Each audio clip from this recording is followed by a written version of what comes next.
And now we move on to that story we spoke about, Gabon finally being admitted back into the Commonwealth. It's been restored with full membership nearly 2 years after a military coup ousted long-time leader Ali Bongo Ondimba. The decision follows an April election in which the coup leader Brice Oligui Nguema won nearly 95% of the vote. As a result, the Commonwealth has described this as credible and inclusive. To speak about the implications of this move, we're joined now by Professor Douglas Yates, a political scientist at the American Graduate School in Paris, who specializes in African politics. Professor Yates, good evening to you. Thank you so much for speaking to us. So, this latest move, does it indicate an endorsement of the Commonwealth's leadership of Gabon's president? Yes. Like almost everyone else in the Western Alliance, Brice Oligui Nguema has gotten his vetting.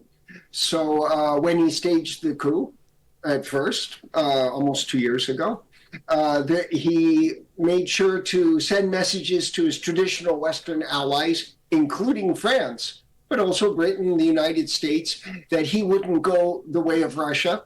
And then with the region, within the regional organizations, he played ball with everyone. So there was really smooth going with the West African and the Central African neighbors. He went and met with each of the leaders in the neighboring countries.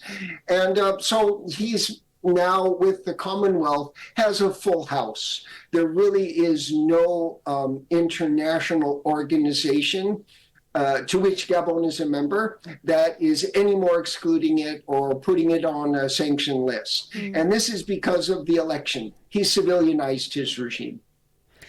And I'm going to continue with, and based on your choice of word, played ball, I would then interpret to say played nice with, as you say, the United States, with France and his West African neighbors.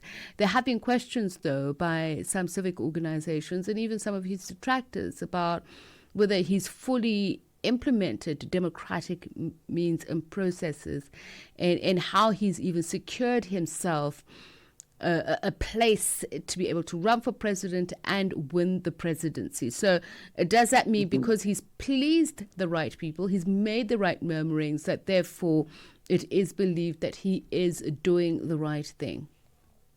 That's right. If what they're looking for, and I believe the Commonwealth statement had said, I will quote, the election largely reflected the will of the people who voted.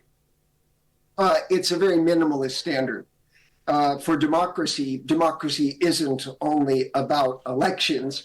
And the elections, although he had a 95% victory, that kind of percentage is usually suspect. In neighboring Equatorial Guinea, just north of Gabon, they have those kinds of victories, and nobody believes for a moment they're democratic. So there's been a stop and go with him. He ran a coup. It was a bloodless coup. He promised elections. He held them early. At first, he didn't express his desire to run in elections, but he refused to ever renounce that prospect.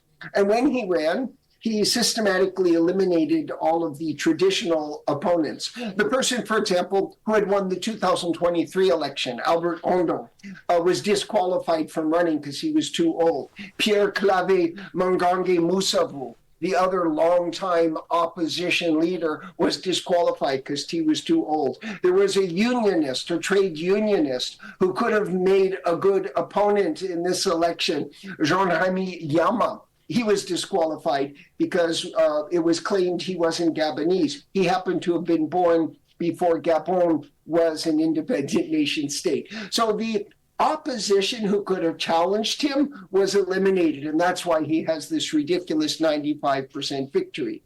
But rather than saying it's democratic, I think there's a very minimal standard being set for participation in these international fora. Many other members of the Commonwealth are not democracies. And Gabon's kind of met the minimum. You have an army coup. They don't support that. You need to have elections. They should be somewhat fair and free, or as the Commonwealth says, largely reflect the will of the people, and that's acceptable. And so I don't think we can understand this as a vetting of their democracy, but the Commonwealth as an organization is willing to accept that standard because they see benefits having Gabon. And of course, Gabon sees benefits of belonging to the Commonwealth. And I want to take then this further and say, what does it say about the British Empire itself, just in terms of how it sees Africa? As you say, they're willing to overlook or accept those minimalistic standards of democratic norms for Gabon. Does that apply to Africa as well, as long as it can benefit from these African countries? Yeah, so in other words, there's something a little crazy about having these two former French colonies, Gabon and Togo, or former German colony, brought into the British Commonwealth. The British Commonwealth was, of course, designed as a transition of the British Empire into a new volunteer organization. And so having countries that weren't part of the British Empire be members is kind of a strange thing, right? If you think about it.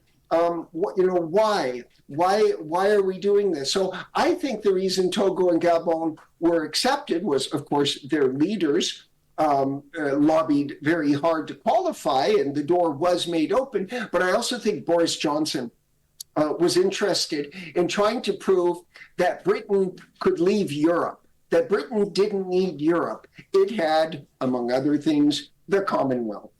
And so the eagerness to accept countries that were not part of the British Empire into this organization does say something about the British Empire, but certainly not what perhaps Boris Johnson would like to have projected.